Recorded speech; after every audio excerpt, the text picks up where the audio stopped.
Messieurs, bonsoir. Voici le sommaire de l'actualité. Des accidents en cascade sur la route des Mamelles depuis quelque temps. Ce matin encore, 7 militaires blessés. Grave, leur véhicule a fait des tonneaux. Des poursuites judiciaires contre des dignitaires du défunt régime libéral, Pape Diop et Farba Senghor, entendus hier par la brigade de recherche de la gendarmerie de Colobane. L'enrichissement illicite semble être visé. Un débat se pose sur l'immunité parlementaire du président du Sénat. Notre invité sur cette image, l'avocat Aliou Cissé. Et puis football, Sénégal-Libéria ce samedi, un match dans le cadre des éliminatoires du Mondial 2014 au Brésil. Coup d'envoi en fin d'après-midi de ce match au stade Léopold Sédar Senghor de Dakar. Bienvenue.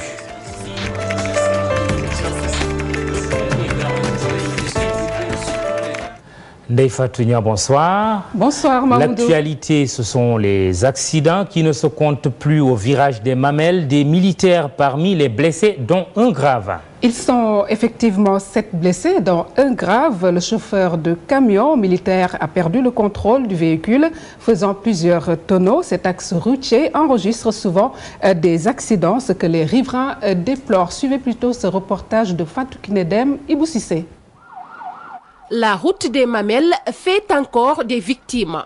Sur ce lieu, plus précisément au niveau du rond-point, nombreux sont les chauffeurs qui perdent le contrôle de leur véhicule. Cette fois-ci, c'est un camion militaire qui a effectué plusieurs tonneaux. J'ai entendu des bruits et j'ai vu le camion faire plusieurs tonneaux après avoir heurté le canal. Ce qui a aggravé la blessure d'une des victimes, c'est le fait que celle-ci a été touchée par le camion. Est-ce l'imprudence des conducteurs ou une mauvaise construction de la route qui provoque ces accidents? Quoi qu'il en soit, les riverains pointent un doigt accusateur sur le monument de la Renaissance. Personne ne vient visiter ce lieu, même pas les touristes. Ce passage qu'on a fermé est la cause de tous ces accidents. On doit réouvrir l'ancien passage. C'est depuis qu'on a fermé la route qui passait près du monument de la Renaissance qu'il y a eu tous ces accidents. Aucun mort enregistré, mais 7 blessés, dont un grièvement. Ironie du sort sur ce même axe. Un autre accident est survenu dans l'après-midi. Bilan, un blessé, un conducteur de scooter a heurté un camion. De quoi soulever l'ire des populations, Mamoudou. Oui, prudence donc sur la route, surtout sur cette route des Mamelles.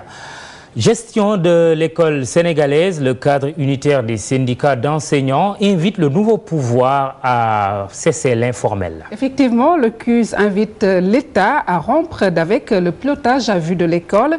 Il en appelle d'ailleurs à un traitement diligent de tous les points ayant fait l'objet d'accords entre le gouvernement et les syndicats, suivant le secrétaire général Oumar Wali Zoumarou. Il est au micro de Fatou Bintou Conté et de Ibou Cissé.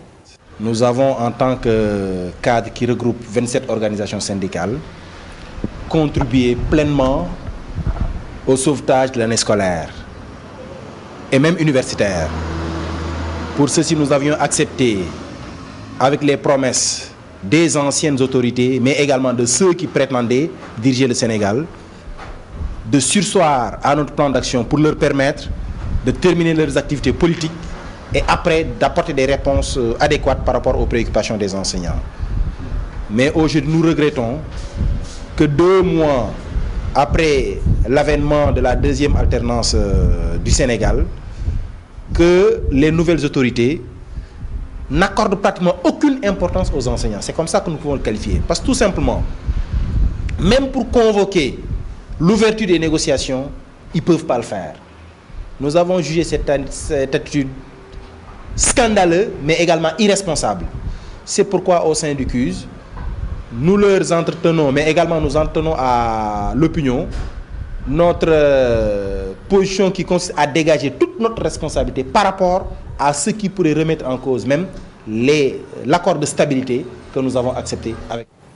L'actualité dans le domaine religieux, lendemain du pèlerinage marial de Popenguine, les évêques du Sénégal font face à la presse. C'était l'occasion pour les évêques de passer au peigne fin la situation de l'Église sénégalaise, mais aussi de se pencher sur la crise socio-éducative du pays. Suivant à ce propos, Monseigneur Benjamin Ndiaye, il est le président de la conférence épiscopale Sénégal-Mauritanie, au micro de Ibou Diouf. Puis nous avons entamé nos travaux en faisant un certain nombre de rencontres avec les formateurs de grands séminaires pour prendre connaissance de l'année qui s'achève et puis aussi voir les réformes qu'il y a à introduire dans le cursus des études, notamment en philosophie. Nous avons aussi travaillé quelques dossiers relatifs à la protection des enfants ou à la nouvelle évangélisation. Dans les rencontres, je signale Caritas Sénégal pour un plan d'aide au monde rural qui est confronté à des difficultés de subsistance à l'heure actuelle, étant donné la mauvaise qualité de l'hivernage dernier. Nous avons aussi reçu la représentante du Secours catholique américain avant d'être nous-mêmes reçus par le président de la République, son Excellence Macky Sall. Nous l'avons assuré de notre prière et nous l'avons encouragé dans ses efforts de réforme pour une meilleure gouvernance du pays dans l'intérêt de tous. Et puis Mamoudou, nécrologie, Tivaouane est en deuil avec le décès de Sokhna Mamkhar Sarr, l'épouse du khalife général des Tidjanes, s'est éteinte dans la nuit de jeudi à l'hôpital Le Dantec. L'enterrement a eu lieu ce vendredi dans la ville sainte. Par ma voix, mais aussi la vôtre, le groupe Futur Média présente ses condoléances à la famille religieuse. Nous parlons, comme dit dans les titres, des poursuites judiciaires qui sont déclenchées contre les dignitaires de l'ex-régime. Le président du Sénat, Pape Diop, et l'ancien ministre Farba Senghor ont été entendus jeudi par la brigade de recherche de la gendarmerie nationale. Ils sont suspectés de s'être enrichis de manière illicite. Un des suspects, Pape Diop, déclare pour se défendre avoir acquis sa fortune de manière propre et licite. Un récit d'Émile Diouf. Diop et Farba Senghor dans de beaux draps. La machine judiciaire s'est mise en branle en mode TGV. Résultat des courses, une première audition jeudi devant les enquêteurs de la brigade de recherche de la gendarmerie. Motif de la convocation, de forts soupçons d'enrichissement illicite. Les deux anciens pontes du défunt régime ont été longuement cuisinés sur leur patrimoine personnel imposant, tant sur le territoire national qu'à l'extérieur du pays. À l'issue de ces auditions, Farba Senghor, tout comme Pape Diop, ont réfuté ces accusations d'enrichissement illicite, mettant le tout sous le compte de l'adversité politique. J'ai possédé des immeubles avant l'alternance. J'ai connu les Almadies ayant une villa, une des premières villas des Almadies, avant l'alternance. Et je me suis enrichi avant l'alternance. Donc, je n'avais pas besoin de ne pas me présenter parce que je pense que tout ce que j'ai est licite. Moins de 24 heures après la sortie du procureur annonçant la réactivation des enquêtes judiciaires relatives aux audits 2008, ces auditions sont peut-être là, les premières d'une longue série. Les pêcheurs et mareyeurs de Louga et Saint-Louis s'accrochent comme à une bouée de sauvetage aux mesures annoncées par le ministre de la Pêche. Pape Diouf, en visite dans ces localités, leur a annoncé la réparation de l'usine de glace de Lompoul et l'implantation d'autres chaînes de froid à Saint-Louis, le tout pour une meilleure conservation des produits halieutiques. Envoyé spéciaux d'Issa Prera, Ibou Diouf. Le ministre de la Pêche et des Affaires maritimes s'imprègne des conditions de travail du secteur. Pape Diouf a fait un tour à Lompoul, Kébémer, Potou et Saint-Louis. Les acteurs ont égrené un chapelet de doléances. Le règlement, je ne dirais pas définitif, mais des problèmes de licence des pêcheurs guéndariens. La réputation du port polonais pour le débarquement, surtout des sardines, et l'installation de cette nouvelle usine que le maire est en train de négocier avec un partenaire étranger. On espère vraiment résoudre le problème de la pêche à hauteur de 80 à 90%. Le problème de sécurité au niveau de la pêche, notamment pour ce qui concerne la région de Saint-Louis, je pense surtout aux conséquences de la brèche ouverte dans le cadre du programme de résolution des inondations de Saint-Louis. Les solutions existent et le ministre s'engage à les apporter. L'usine de glace de Lompoul s'est arrêtée et c'était effectivement un outil important dans la localité. Donc il y a ce problème d'usine de glace et ensuite d'autres centres frigorifiques, complexes frigorifiques qu'il faudra démultiplier dans la région avec des camions frigorifiques et je pense que nous avons des projets dans ce sens-là. Il y a effectivement le problème de surveillance, le problème de nos services qui sont vraiment démunis, dépourvus de tout moyen de travail, là également, mais les principaux collaborateurs ont pris des notes et je crois qu'il y a quand même aussi des choses à faire. Des solutions qui, si elles sont appliquées, pourraient sortir le secteur de la pêche de la crise dans laquelle elle est plongée depuis quelques années. Après la pêche, allons au champ. Dans le domaine de l'agriculture, on se penche sur les causes des mauvaises récoltes enregistrées à Sefa. Dans la région de Sédhiou, l'érosion éolienne et la pauvreté des sols expliquent cette contre-performance. L'Institut national de pédologie, qui donne l'information, réfléchit un peu sur les voies et moyens d'aider les paysans à améliorer leur rendement. Reportage Bakary Konté, Laurent Mendy. Les paysans sont confrontés à d'énormes difficultés. L'érosion hydrique détruit les vallées. Conséquence, la production agricole baisse d'année en année. À Sefa, les agriculteurs pleurent car les terres ne donnent plus rien. Des pertes énormes sont enregistrées. On a identifié des types de dégradation de terres dans les plaines Sefa, notamment l'érosion hydrique, l'érosion éolienne, ainsi que le minage des terres.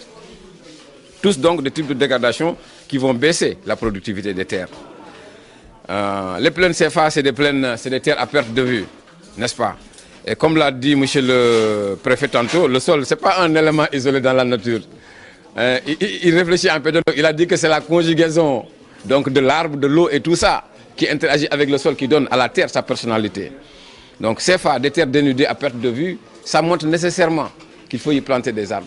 Ça montre nécessairement qu'il faut augmenter les capacités de rétention en eau de ces sols-là. Les paysans qui ont bénéficié de cette formation saluent l'initiative. Ça va donner l'amélioration de notre rendement, non seulement en arrêtant cela, mais ils nous ont appris aussi comment préserver jusqu'à ce que nos terres maintiennent leur valeur nutritive. Et on ne peut pas maîtriser du jour au lendemain cette question des ressources pédologiques sans s'adresser en fait aux spécialistes qui sont là. Leurs portes nous sont grandement ouvertes. Il faudra nécessairement que cette opportunité soit saisie par les producteurs pour aller vers ces chercheurs-là et bénéficier de leur appui conseil. Dans certaines localités des régions de Kolda, Sédhiou et de Ziguinchor, les paysans réclament le phosphate naturel de Matam afin d'avoir une bonne production agricole.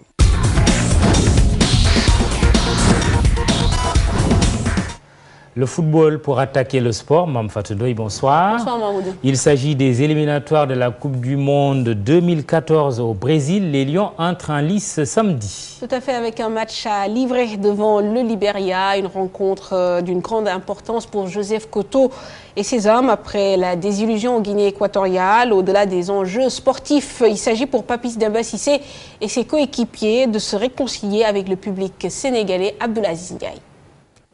Un match, beaucoup d'enjeux.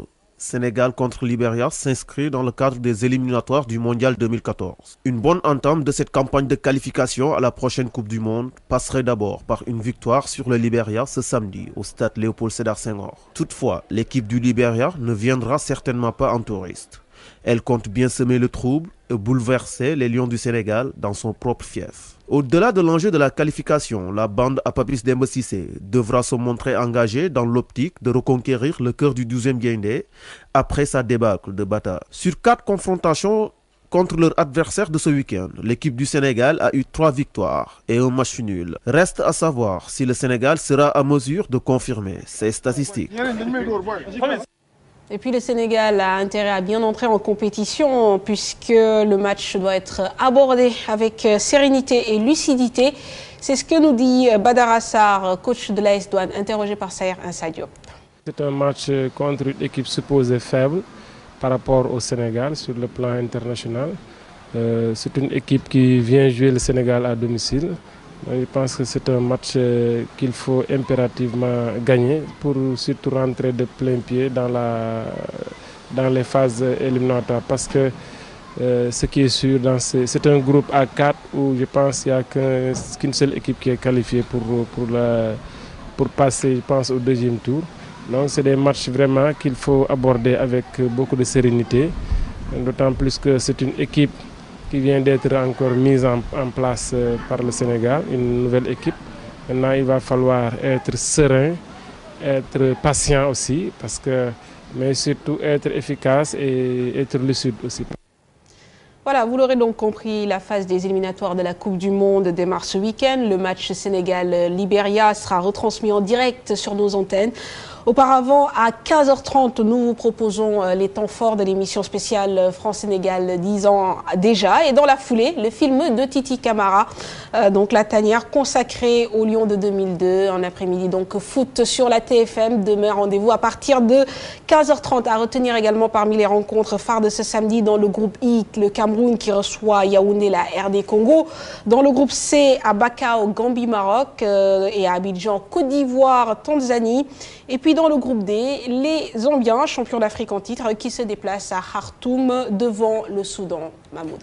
Ligue 1 sénégalaise de football, démarrage des playoffs le 16 juin prochain. Les playoffs répartis en 6 journées, dont la dernière devrait se jouer entre les 14 et 15 juillet prochains. Pour la première journée, retenez que Niary Tally reçoit le Casa Sport et l'US Ouakam se déplace du côté de Diambar. Et puis nous parlons à présent volleyball. 17 sur 33 participants viennent d'obtenir leur diplôme de premier degré après un stage qui s'est achevé le 29 mai dernier ici à Dakar. Le thème, comment développer les bases d'un volleyeur selon l'instructeur de la Fédération internationale de la discipline que nous écoutons. Ce cours est destiné pour les jeunes entraîneurs, c'est le cours niveau 1 international. Et le thème général, c'est comment enseigner le volleyball. Donc on a eu des séances pratiques, des séances théoriques qui touchent le développement de base des volleyeurs. Nous avons atteint l'objectif puisqu'il y a eu sur les 31 participants un résultat de 17 qui ont pu obtenir le certificat, ce qui est déjà un très bon résultat. Le second stage aura lieu du 15 juillet au 30 juillet. Ce genre de stage nous rapporte gros. C'est une chance pour nous, de former nos cadres sans trop de problèmes, mais que le volleyball sénégalais puisse y gagner, parce que quand les cadres sont bien formés, les joueurs seront bien formés. Et que les cadres, pour moi, doivent être tout le temps en formation, parce qu'un cadre doit toujours apprendre à faire preuve de ses... Voilà Mamoudou pour l'essentiel de l'actualité sportive du week-end. Bon match pour demain. Merci. Sénégal-Libéria en direct sur la TFM.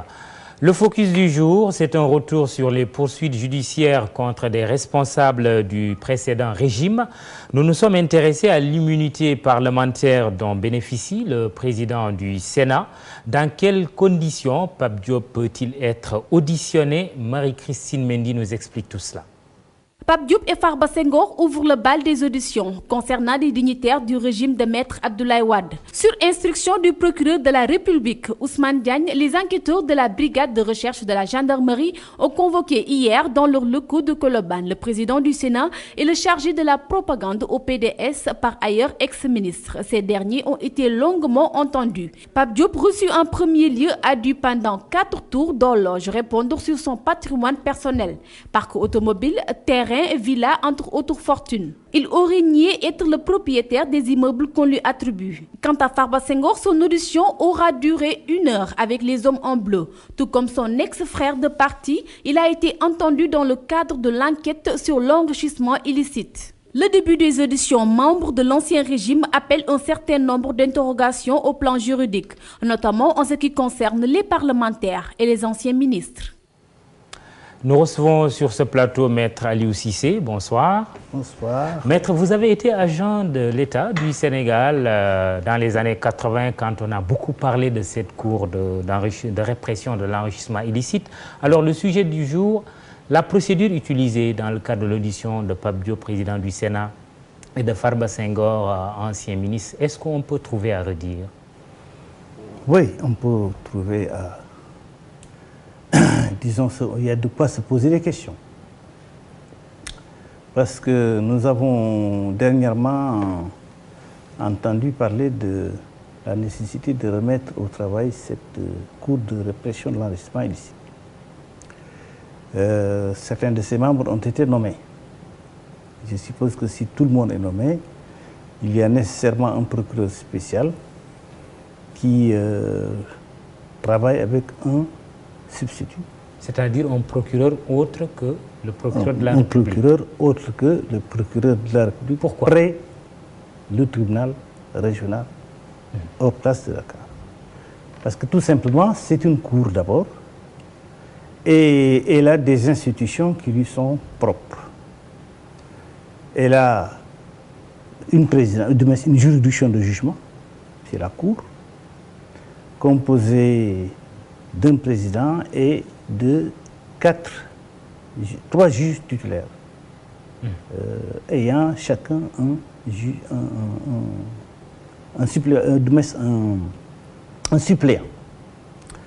La Cour est également dotée d'une commission d'instruction, même composition, un président et 3 juges titulaires, également 3 juges suppléants. Ensuite, vous avez le parquet. Le parquet, il est placé sous l'autorité du procureur de la République près cette cour. Et ce procureur également a un substitut avec lequel il travaille. Le même procureur dispose de l'ensemble des forces de police, des officiers de police judiciaire, et peut s'appuyer sur tous les fonctionnaires de la hiérarchie qui doivent lui apporter leur concours dans le cadre de ses missions. C'est ce procureur, bien sûr, spécial, qui met en œuvre l'enquête préliminaire et qui, à la suite, organise un entretien que je trouve très important du point de vue de la suite. Cet entretien est spécial, d'ailleurs, ça ne se passe que devant cette juridiction, parce qu'une fois qu'il a les informations qui lui viennent des officiers de police judiciaire et des autres personnes, le procureur convoque la personne mise en cause, en fait, la personne concernée, qui peut se présenter avec son avocat et lui présente les résultats de ses enquêtes, en lui disant, vous pouvez en disposer et déposer plus tard une réponse dans un délai qui lui donne. Alors, on n'en est pas encore là. Arrêtons-nous un peu sur l'audition du président du Sénat, Pape Diop. On parle d'une immunité parlementaire qui le protégerait. Est-ce que c'est le cas? Alors, moi, il n'aurait pas dû être auditionné dans ces conditions-là, la gendarmerie, la brigade de recherche? Je pense que tout à l'heure, votre collègue qui m'a posé la question à Wolof avait utilisé une expression qui me paraît très adaptée à la situation. Elle disait un peu que c'est comme si on lui tendait des oreilles dans lesquelles il va dire ce qu'il pense des questions qu'on lui pose. En tant que tel, j'estime que ce ne sont pas des poursuites devant une juridiction ou une instance de jugement ou bien une instance d'enquête préalable. On l'appelle enquête préliminaire. C'est simplement des renseignements. Ça ne vaut d'ailleurs qu'à titre de renseignement. Alors, c'est vrai que dans l'entendement des gens, quand vous allez à la police ou à la gendarmerie, sous une audition, on dit les poursuites ont commencé. Mais je pense qu'en tant que tel, il ne s'agit pas de poursuite, d'autant plus que les avocats qui représentent ces personnes-là ne sont pas présents sur les lieux pour assurer leur défense. Pape Diop peut-il se prévaloir de son immunité parlementaire là? L'immunité parlementaire est organisée par la Constitution. Je crois qu'il y a au moins 4 dispositions qui concernent cette question, si on prend immunité au sens générique du terme. Les députés sont protégés pour ce qu'ils disent et ce qu'ils font dans le cadre de leur mission à l'Assemblée nationale. On ne peut pas les poursuivre pour ça. Deuxième type de protection, lorsqu'ils sont en session. Lorsqu'ils sont en session, ils sont protégés pour quel fait que ce soit au cours de ces sessions, sauf, comme on dit, s'il y a flagrant délit. Dans tous les cas, l'Assemblée doit être consultée pour lever l'immunité. L'autre hypothèse, c'est hors des sessions. Hors des sessions, des poursuites sont possibles et les arrestations, détentions sont également soumises à l'approbation de l'Assemblée qui peut également les lever. On est dans quel cas de figure? Maintenant ça, c'est dans l'hypothèse où nous sommes, dans le cadre des, disons, délits ordinaires.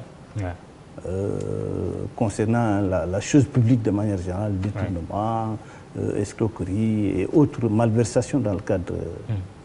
Maintenant, si vous prenez le délit d'enrichissement illicite, il n'est considéré comme présumé que si, à la réponse donnée à la question par le procureur spécial, la réponse lui paraît insuffisante.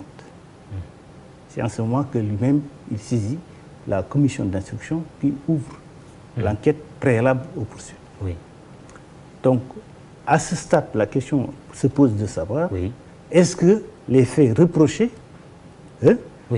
sont couverts par l'humilité, pendant que nous sommes maintenant peut-être hors session. Votre réponse est quoi? Ma réponse, c'est jusqu'à ce qu'on sache, est-ce que c'est le procureur spécial qui est à l'origine de l'enquête qui est en cours, l'enquête primaire, les auditions, jusqu'à ce qu'on le sache, j'ai l'impression que la question de l'immunité parlementaire ne peut pas être évoquée. Très bien. Alors, dernière question, maître. Je disais tout à l'heure que vous avez été agent de l'État du Sénégal à la Cour de répression de l'enrichissement illicite dans les années 80. Vous avez accordé une interview à nos confrères, le Témoin, cette semaine. Vous n'êtes pas pour cette Cour. Pourquoi? Bon, pour plusieurs raisons. Très rapidement, on ne pourra pas les évoquer toutes. C'est une juridiction d'exception. Autrement dit, elle ne ressemble à aucune des juridictions qui existent. Elle s'appelle une cour, mais elle connaît d'infractions considérées comme des délits. Ce n'est pas des actes criminels. Ce sont des simples délits qui, comme les autres délits, pouvaient normalement être jugés par les juridictions ordinaires. C'est une juridiction qui statue dans des conditions où l'appel n'existe pas.